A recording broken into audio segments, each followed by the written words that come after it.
Welcome, everyone, to Talking Textiles.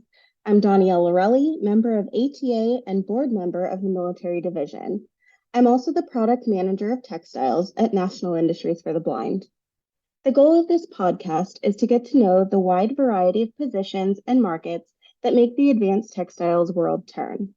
We will be talking to professionals in different roles throughout this series to help inspire the next generation of textile professionals and anyone interested in learning about others' journeys into the world of textiles. Today, in particular, focusing on women in industry. ATA offers advanced textiles content throughout the year, including the upcoming Advanced Textiles Expo taking place September 24th through 26th in Anaheim, California, featuring brand new Women in Leadership programming, and of course, ATA's Women in Textiles Summit taking place March 31st through April 2nd, 2025 in New York City. Please visit textiles.org/events to learn more. On today's episode, a discussion of growth and insight featuring women in industry, myself, along with Lindsay Zientek, Channel Account Manager at Gold Eagle Company, and Kaylee Smith, Senior Sales Executive at MMI Textiles, will have a discussion to provide insight and guidance for women in the industry. And now, let's talk textiles.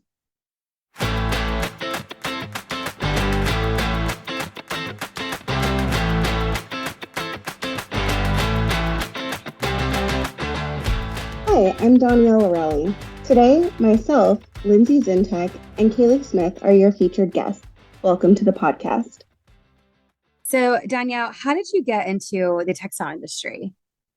I am actually kind of like an odd case. I ended up kind of stumbling into textiles. I had been working at National Industries for the Blind for a couple of years, and there was a position opening up in the textile department.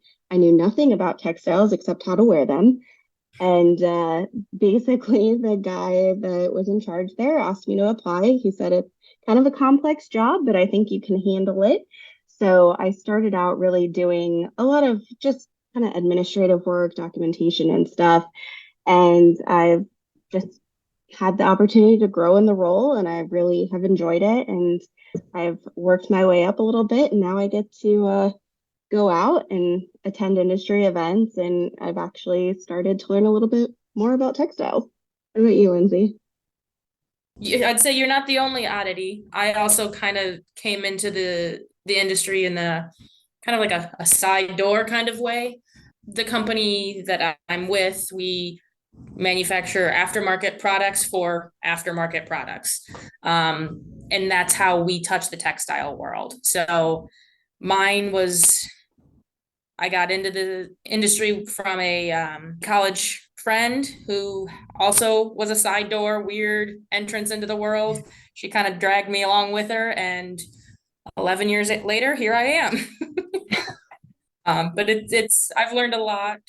Not something I ever thought I'd be in, but I'm happy I'm here. And we'll see where it goes from here. What about you, Kaylee? Yeah, I took a more traditional route into the industry. I have been in textiles now professionally for 7 years, following a 4-year stint at the Wilson College of Textiles at NC State, where I studied textile engineering with a material science engineering background. So I spent a lot of time learning about the process and the developments pretty early on, and then went straight into raw materials out of college. So I kind of started raw materials and then went into industrial textiles. And now I'm in a very wide range with MMI, with fabrics and webbing, binding tape, hook and loop, hardware, labels. I mean, anything you can think of, we're supplying. So I've kind of been all over in the last 7 years, but my route definitely was what I would consider traditional into the textile industry. There's a good mix of people who have definitely gone the traditional route, but there's a good group of us as well who kind of never thought they would be in this industry. So it's not like I know we joke like we're like the odd man out or like we're the odd ones, but in reality, there's a lot of people I feel like that are in our situation that kind of just stumbled into it or took a certain path that eventually led them here that they didn't anticipate. Yeah, absolutely. I feel like I meet more and more people now than I have even in years past that definitely are new to the industry, but not from any sort of textile background. But it's a fun industry to learn. And I think a lot of people are excited when they do enter the industry, which is, it's really cool to see. But, I think the other part of that too is there's not a lot of textile programs left in the United States to study the actual textile makeup. So I think a lot of people are coming, like you said, from various backgrounds. I have a friend that's in mechanical rubber good fabrics, and she has a theater background. So it's pretty interesting how she fell into it, but it's not out of reach by any means to be new and eager to learn in this industry. I think because, it's such a vast industry and it touches so many different components of everyone's everyday life. Like, you can have a weird, like, my degree is interior architecture. Right off the bat, you wouldn't think that that relates to textiles, but it absolutely does. So I think there's a lot of different degrees, different backgrounds that do make sense. It's just a weird kind of knotted maze to get there sometimes. Yeah. I think it helps too. Like, I feel like when I very first started in textiles, it was very scary. I didn't know the difference between woven and non-woven and knit and all of that. And I feel like this industry is so welcoming that everybody is just willing to help guide you and like teach you different things. And everybody is patient while you're learning the different technical terms and everything. So it definitely helps. Yeah. We've all been in the industry for a while now. I'm sure we had jobs before this. Out of anything, what would you say your biggest gamble has been, whether in your current role or previous life? I would say right out of the bat, out of college, I wanted to go into product development, mainly for athletic wear, protective equipment. So hats and helmets, really mainly specifically for football players at the time. That was when all the concussion testing was coming out and the long-term effects of repeated injury. So being in college athletics and still being in college athletics to this day, that was kind of a path I wanted to go down. And I ended up in sales for a raw material supplier into the medical, home textile, automotive, very wide range industry. So I did not really know what I was getting myself into. I really wanted to be more on the development side, and I went super, super raw material side. But it forced me to learn so many different industries that I probably would have never had exposure to had I not taken that risk. And I really do think that helped kind of propel my career. I think it gave me a jump start that I wasn't expecting and really exposed me to a lot of things in our industry early on as a recent graduate. For me, I think it was just literally coming into textiles at all in general. When I was at that point in my career, I had been doing development support, and my supervisor at the time pretty much laid out a clear path for me to take his job, like within the next couple of years. When this opportunity came up on the textiles team, it was a huge risk for me to basically leave my development support role where I was basically guaranteed a supervisor position to take on something entirely new. And I'm so glad that I did, because then I get to meet fabulous people like y'all. But it was definitely a gamble.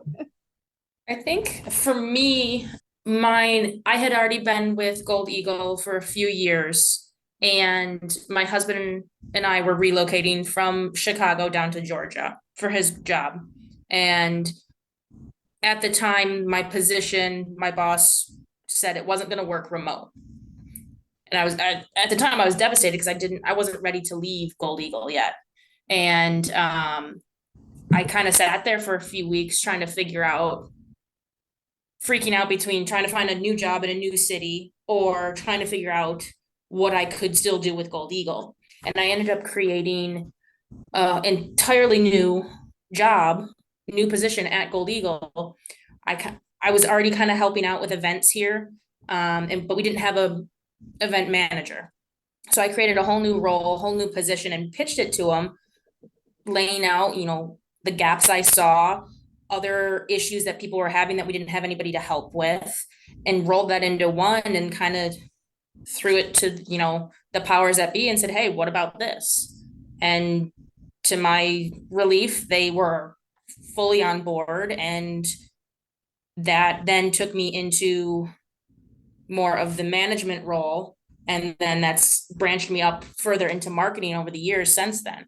I still help with events, but that's just one of the skills I was able to learn and build off of. But if I would have taken the time to put myself out there and say, hey, I don't want to leave yet. Are you willing to, kind of bet on this and bet on me? Like I know I can prove that this is a good thing to do. And it worked out. And we have other people in that role now, and I've moved on to different positions, but it was I'm happy to still be with the company, and I'm grateful that I took that leap. It definitely makes a difference when your company is supportive of you and, you know, listening to your ideas and, being willing to work with you as an individual and see the value that you bring to the company. I kind of dealt with a similar situation a couple years ago. My husband and I both decided that we didn't particularly care to live in Northern Virginia anymore. And we decided that we wanted to travel in an RV. So basically, I went to my company and I was like, hey, we're looking at moving. Is there a possibility that I can be remote? Like I travel a lot for work and, I'll come into the office whenever you need. And they, were willing to give me a chance and it's worked out. So it helps. Yeah, absolutely. It does definitely help to have the company and those people who are willing to bet on you and be your advocate is huge, huge help. Yeah, and also learning kind of what each employee's motivators are, right? Because what motivates one person is going to be drastically different from another. So, making these corporate-wide decisions that might affect every single person, is that really what motivates all members of your team? So I think being open-minded about that and, looking at all sides of risk and calculating it on all ends, it really has helped, I would say, almost all three of us. Absolutely. Yeah. So what about professional relationships? Like, how have your relationships with other professionals played a role in developing your success? I guess, kind of what I was just talking about, like if I didn't have those people who are willing to advocate for me, if I didn't have those relationships internally in my company, I wouldn't be here today. Even outside of my work life, I've always been a big proponent of getting to know people like at a personal level, like whether it be like in work with accounts of ours or if it's my coworker. Creating that relationship that's outside of just numbers to me is huge. So I know that I can go to that person and I have a connection outside of just, schedule or orders or what have you. That has worked very well for me over the years. I find that the accounts that I do work with, I work very well with, and we have a very good business relationship based off of that personal start. The same thing goes for internal inside my own company too, and with my direct coworkers. We're a small team here. We're a big company, we have a big footprint, but we're a small team. And we all know each other very well. And a lot of us have worked together for a long time now, which helps. But it would not be the same. And I don't think any of us would be where we are without each other. We're great sounding boards. Not having that, it'd be miserable. It really would. Yeah, I would agree with that. I've only been with MMI now for 2 months, but I've already started to form those kind of personal relationships. But with my former job, being remote and having my CSRs, my inside sales team being in office, even simple things, just as like sending a little handwritten thank you note with a little gift of like, hey, I understand that I'm on the road all the time. I'm seeing customers, and what may look like a lavish lifestyle to some people, it's sometimes a little bit of a burnout. We can talk about that a little bit, but just sending like even a handwritten thank you note that says, hey, like, I see you, I appreciate you. Thank you for what you do for, like the company and my business and your business. And if, you're successful, then I'm successful. So I think internally, like you were saying, having those personal connections where I can say, hi, like, how was your kid's soccer game? Like, how did it go? Just basic things to make your colleagues feel like you care is so important. And I think it also helps them to feel like they can share their knowledge and expertise on things too. And then also collaborate on projects that everyone can benefit from, right? So you're all working for the same company. And I just don't think that, when you don't have those professional relationships, it's hard to really see it as one big team, and you start kind of looking at it as individual, Mhm.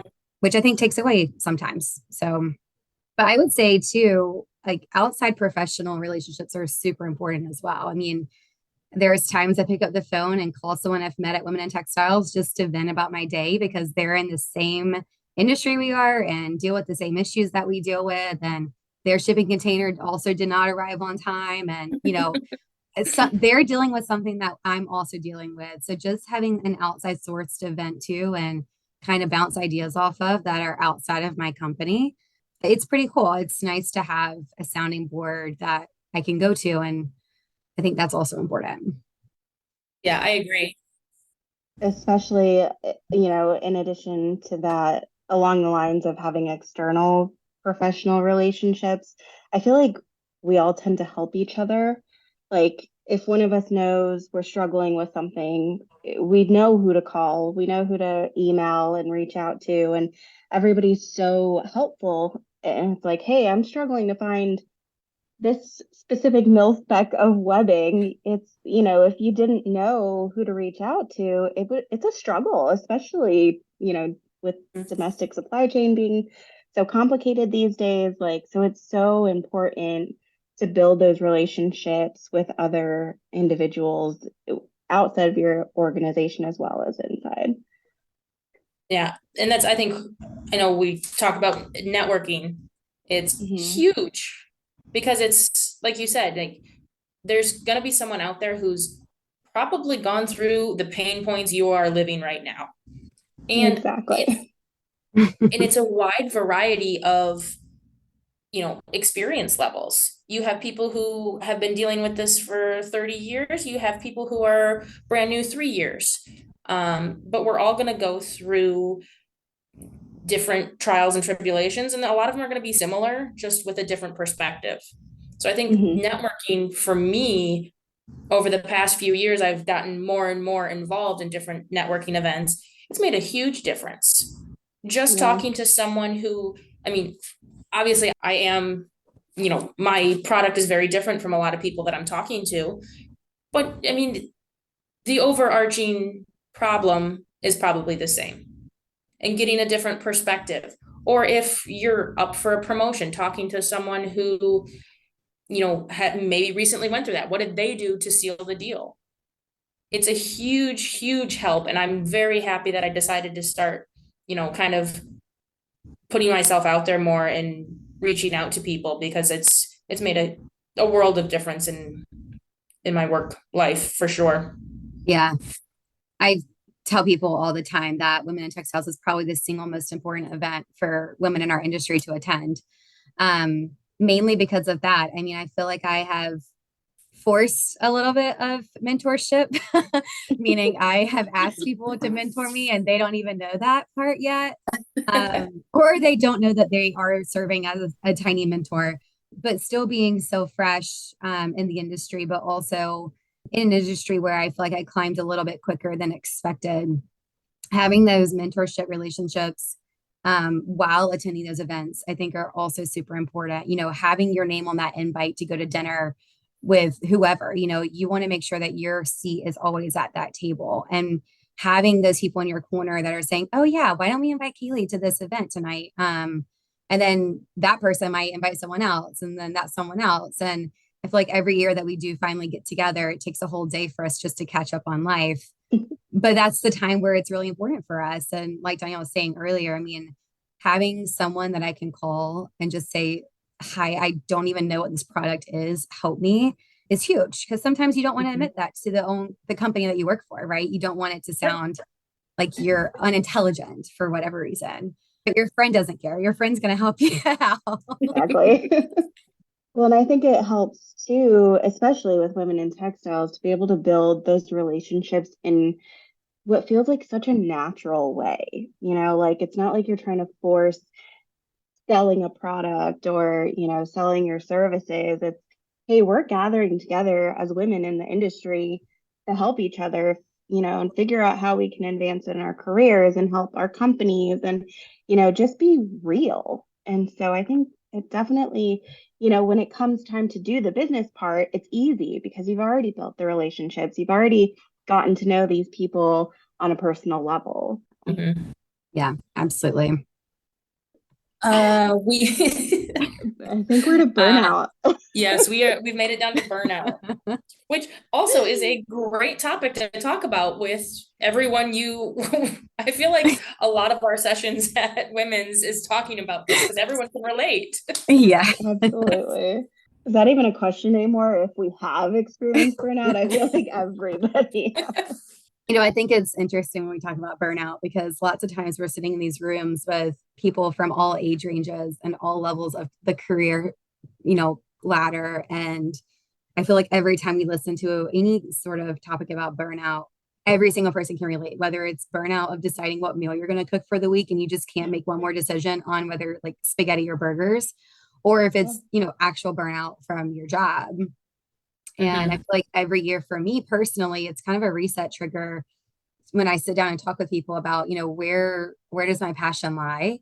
And I know this past Women in Textiles, that was a big push for me to, maybe move on from my previous position was, I had just reached a point in burnout where I was unmotivated completely in my job.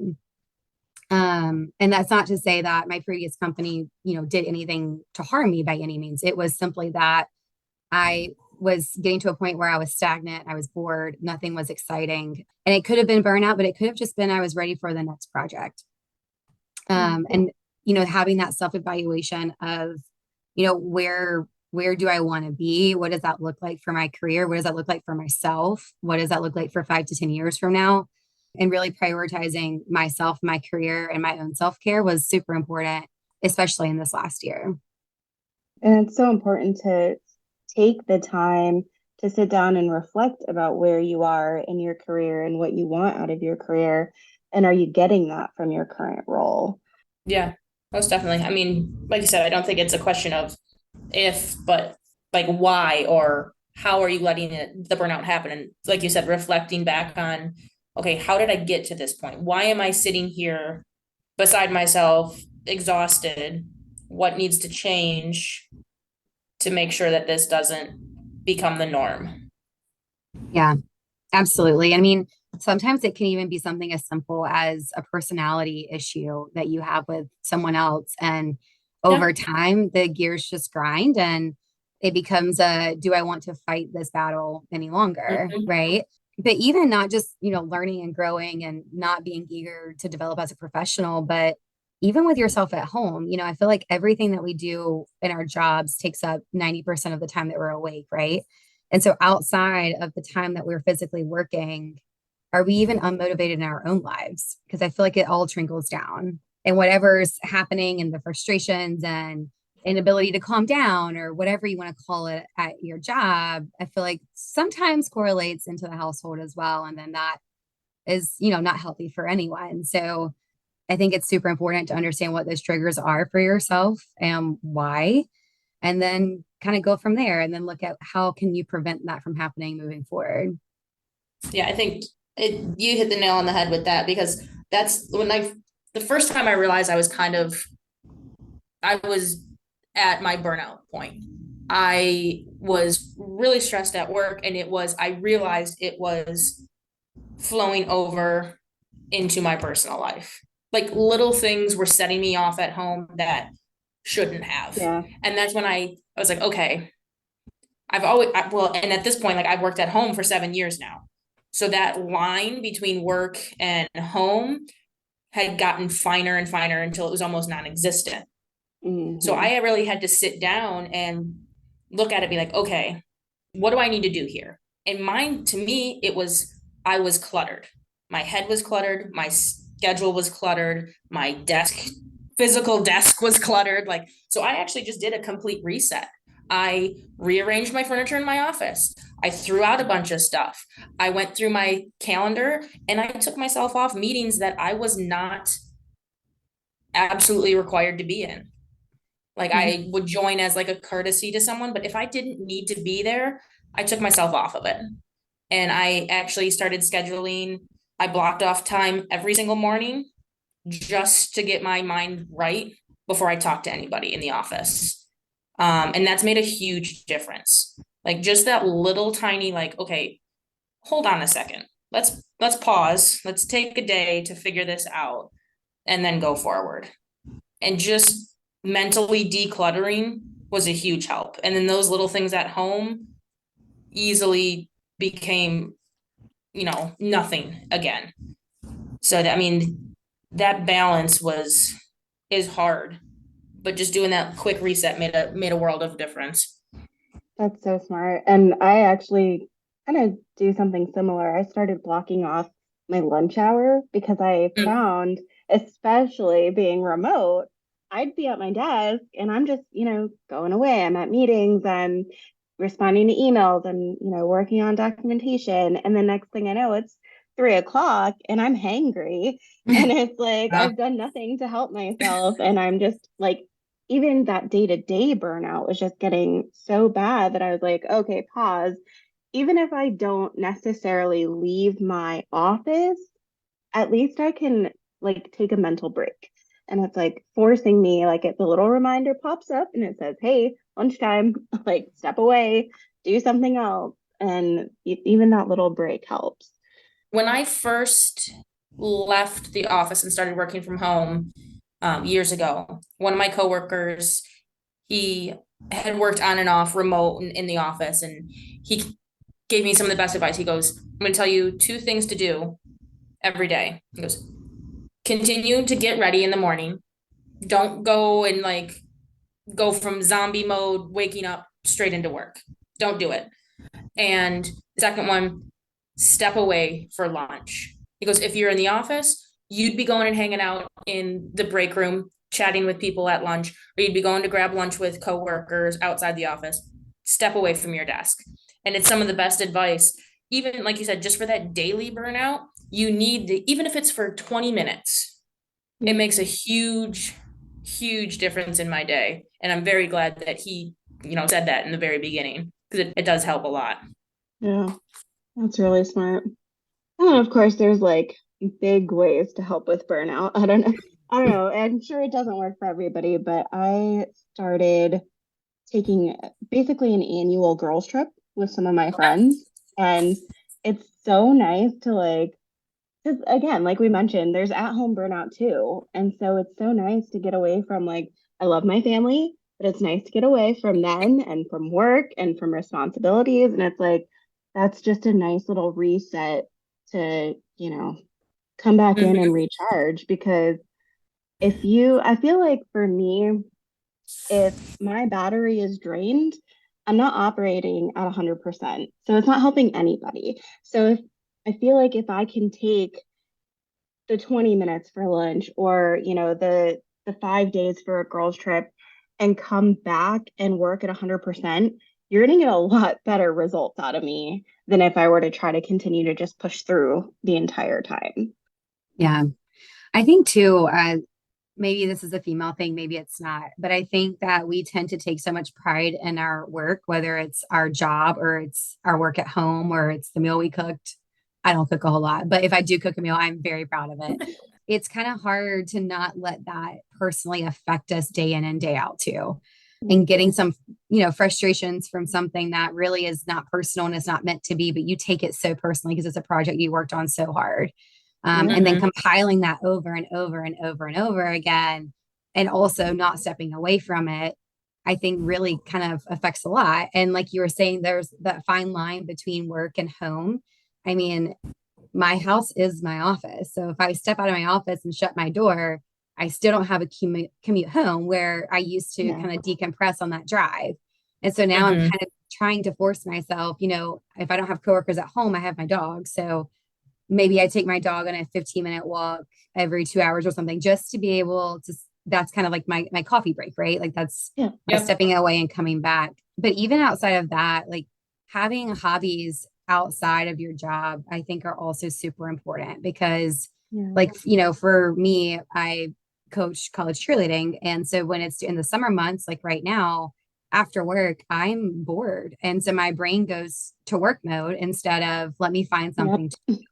And so I'm trying right now to, read more books, which is not going very well, but I'm doing my best and just trying to find things outside of my daily job that also bring me joy so that my brain does have time to shut off from what it's thinking about all day long. Yeah. Spending time with people that you do want to spend time with. And sometimes that means not spending time with people that maybe are draining your battery. And that was a really hard concept for me to learn. But, there's friends that I love dearly that I'm like, I can see you on Saturday morning for brunch, but I cannot see you Tuesday afternoon after work because that's time I just need to hang out and chill and not have my social battery consistently running all the time. Absolutely. I think we talking about, work-life balance, and then that's a huge conversation that is incredibly helpful with that network of people that you build both personally and professionally, because that's something that's going to change from season to season. Like that balance is never going to be the same. It may change from day to day. I mean, and it's having those people to, again, use as a sounding board, like, how did you handle this? And like people with 3 kids, or, who take care of their parents, or whatever it is, like there's always going to be something that someone else can relate to. And I think going back to, the networking portion of it, tying that with it has been a big help for me over the past few years, I think, is understanding what that balance can be, and then it's okay that it changes. Yeah. Balance and boundaries. I mean, balance and boundaries, that should be a topic of conversation for but boundaries, I think, are also super important because, I've been in positions where my phone rings at 8:00 at night on a Thursday needing something for a Friday morning at 9 a.m. And sorry, but it's too late. And earlier on in my career, I'd been like, absolutely, I'll get it done. You'll have it. And now I'm to the point where I'm like, I can't do it for this meeting tomorrow. I'm so sorry. However, for the next meeting, if you want to give me some time to, be able to prepare, then I can. But having the strength to be able to do that, because I think we sometimes feel like we have to because it's our job and they're paying us to. But if it's 8:00 at night for a meeting the next morning, have enough boundaries to say, I'm sorry, not this time. And then provide solutions on how we can prevent that from happening the next time. But setting those boundaries and just, honoring yourself with them, because sometimes it's hard for others to know your own boundaries, but you know them. So honoring what you set for yourself, I think, is pretty important too. Yeah. And I think if people see and start to notice that you're doing that, it rubs off on them as well. Like, so hopefully they are not coming to you with those last minute requests because they understand, where your boundaries are, where your balance is going to tip. I mean, I know I have a coworker who has got teenage children now, but if he calls me after hours, and if there's been times he calls me and he's on the sidelines at one of his kids' games, I'll say, are you out with family? Oh yeah, but I just nope, I'll talk to you tomorrow, bye. And I hang up on him. And at first he was very taken aback by it, but now like he's taken me aside and he goes, I really actually appreciate you kind of putting your foot down. I mean, he's been in the industry way longer than I have. And he has 10 years on me, but he wasn't realizing it until and he started to do it now. Yeah. He has put a limit. I was like, your kids aren't going to be in your house for much longer. Enjoy your time with them. Work will be there tomorrow. It's not life-threatening. We'll talk then. No one is dying because of textiles. Maybe in the medical textile world, but right. We'll talk about that later. But I don't have it on my MMI signature, but I feel like I should probably add it on there. But in my other lives outside of textiles, I do have a little thing that says, I may be emailing you outside of your working hours. And just because I'm sending this to you on my time that works best for me doesn't mean I expect you to respond right now. Please respond like when it's your working hours to do so. And that's just one way that, if sometimes on Sunday afternoons, if I want to send an email, I will. It's not like I just absolutely refuse, but also understanding and respecting other people's boundaries as well. And what might be best for them is not best for me. And that was really hard for me working with an international company because I would get emails from China and Germany and India, all from different time zones and different times of the day. And at 3 a.m. my time, I'm probably not answering an email, even though it's their working hours. Right. So, yeah, I think it just goes both ways and respecting all around. Mm-hmm.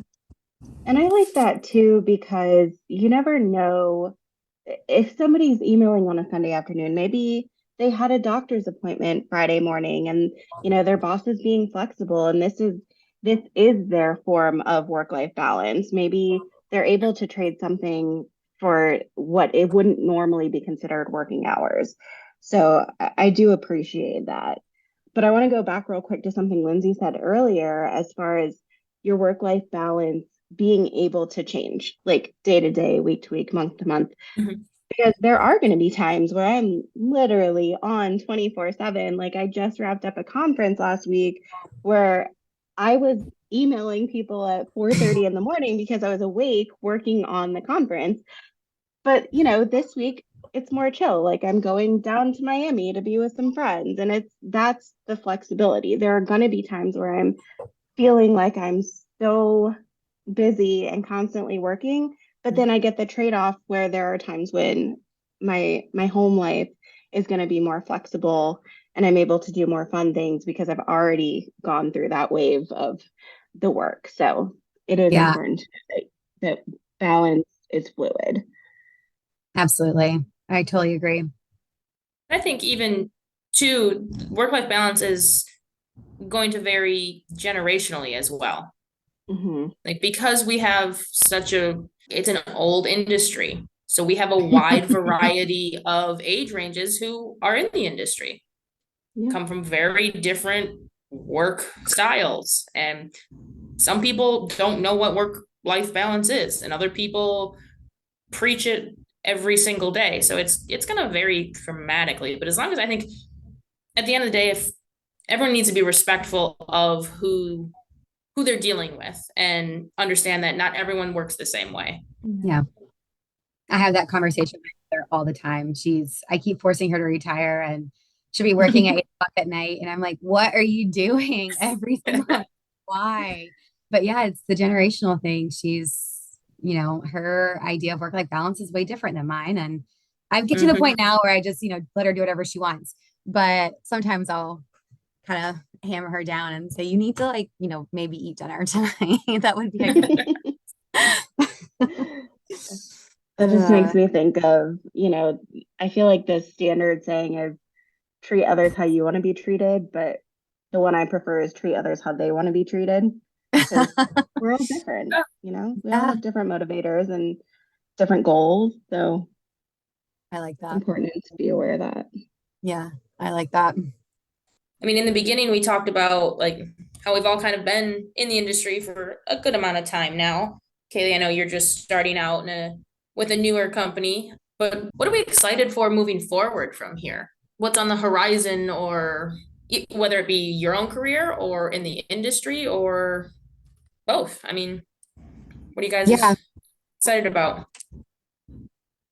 I mean, I personally, starting a new job, I've started this new breath of, excitement around products and relearning things that I've never had to deal with before. Narrow weaving is, very similar to broad weaving, but it's not something that I've dealt with in the past. So, having a chance to kind of, 7 years in, almost learn an entire new product line and new industry. I haven't really served the military industry as heavily as MMI does. So, forcing myself to step out of my comfort zone and kind of learn something that I never really saw myself doing. That's super exciting for me. A little bit scary because I still feel like I don't know what I've got myself into.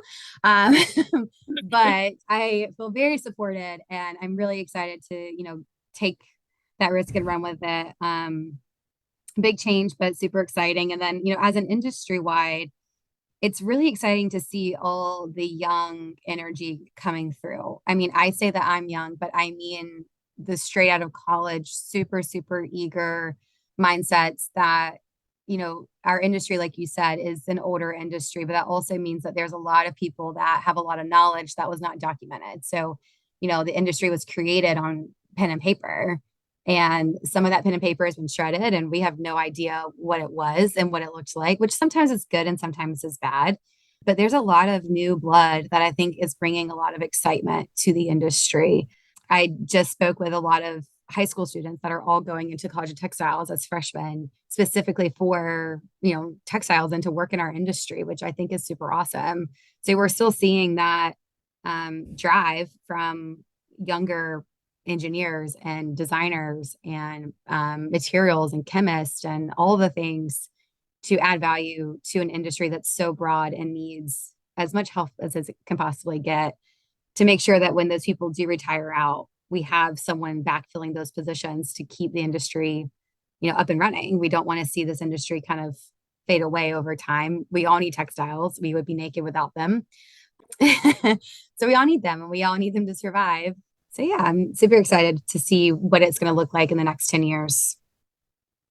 Yeah, for me, career-wise, I would say the next step in my career, and hopefully, is to become the director of textiles at my organization. And as it is right now, my supervisor, the current director of textiles, is super supportive of me, and he's very good about making sure that I get to know the people that are important to know, like our customers, and making sure that I understand the industry and how trends work in our world and stuff like that. So I'm definitely excited about learning more on that end.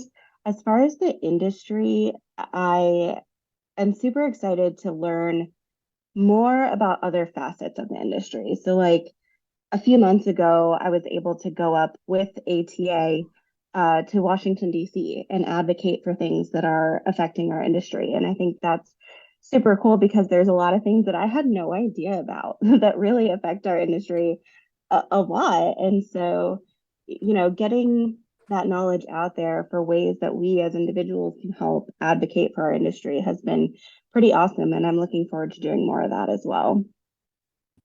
For me, I've started to move towards the brand marketing side. So I'm learning a lot of the production aspect and the purchasing side of things, aside of the industry that I never thought I would deal with. I've always been predominantly marketing with a little like sales sprinkled in there. So seeing the backside of it and learning the quoting processes and, the vendor processes that we go through has been kind of like a new, like, flame has been ignited, a different portion that I have to learn completely new stuff. So I'm excited to see where that takes me and how I can relate that new knowledge back to, the accounts I deal with. In terms of the industry, I think, Kaylee, to piggyback off what you're saying, the new blood to the pool is great to see. I know the past few years we've seen a lot of students come in just in the women's summit alone, and that's awesome to see. And I think, as an industry, we need to take them under our wings and make sure that they understand that there's so many options within this realm of textiles. It's not just left or right. It's a complete 360 of options. And I think if everyone realizes that all the new people that are coming in, I think we have a great future ahead for the industry. Yeah, absolutely. I feel like I've been in so many different industries in 7 short years. I mean, a very, very, very wide range. And I jokingly told one of the professors at NC State that we should have a whole class on nothing but like, what can you do with a textile degree? And like, if you enter textiles as an industry and you go into automotive, does that mean that you can't go to medical? No, it's just, Yeah. that changing the knowledge from one place to another. I think that's probably some of the best advice that I would give someone else starting to the industry too, is just be all ears and learn everything that you possibly can. Never be scared to ask questions. I will be the first one to ask what and why and how all over again. And I'll watch the same machine get set up 15 different times to see how 15 different people do it, purposely to make my knowledge better, right? And then also kind of open more doors in the future, whether that be customers or suppliers or another job or whatever that looks like. Just always being eager to learn and never being okay with what you know. Always trying to find out how you can better yourself as a textile professional, knowing that there's, like you said, the 360 spectrum of things that you can get involved in this industry. Yeah, definitely going out of, don't stay in your comfort zone. Yeah. Like you can get so complacent and, oh, I studied this, I know this is where I need to be. But you could take that knowledge to 10 other areas and be fantastic in those 10 areas too. And I think for me, I think if I had to give one piece of advice, it sounds very simple and kind of like a silly thing to say, but introduce yourself. Yes. Yes. Like you will be remembered for introducing yourself. Yeah. Like go up to if there's a group of people talking, just walk up, say hey, and try to join the conversation. Lindsay, like that's how we met. It is. That is how we met. You walked up and just purposely introduced yourself in the middle of a circle. And now look at us. Right, exactly. See, I mean, it's a big industry, but it's also a very small world. Like you will be remembered if you just go out of your way to say hi and tell someone your name and where you're from. One of the younger girls that went in textiles, we had a breakout group based on kind of where you were at in your career path. And I had with Jasmine Cox, we had the younger groups. We had the, early in their career stages.